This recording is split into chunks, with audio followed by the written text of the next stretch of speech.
Takže já bych chtěla tady vynadat svojí kamarádce Anče Šebestiánový, protože mě dostala do takovéhle situace, protože se bojím, že se asi pozvracím. Ale tak, čau Anďo, zdravím tě a rovnou bych teda chtěla nominovat další 3 lidi, kterým chci asi uškodit nějakým způsobem, takže první z nich bude moje sestřenice Malenka Váchová, protože vím, že teď je taková smutná, tak třeba jí to pivo rozveselí. Další, koho bych chtěla nominovat, je můj brácha, protože mě poslední dobou hrozně štve, tak nevím, jestli tohle je taková omluva pro něj, jakože jsem mu omlouvám, že jsem na něj byla hrozná. No a další, koho nominuju, bude moje kamarádka Týna Zejdová, protože má narozeniny, takže všechno nejlepší, Týno, a užij si ten půl litr, takže na světový mír.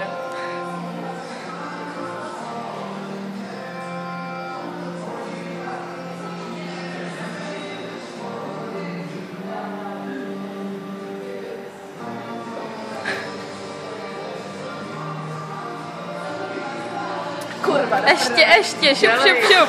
Dělej. Strašně studí. Krkni si a pokračuj. To hrozně studiánkuje.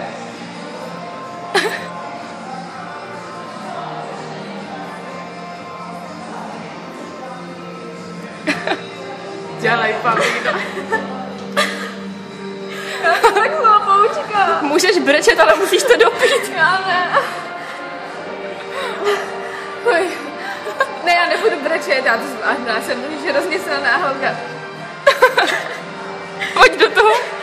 Řekni, fuck it a vypij to. Fuck it.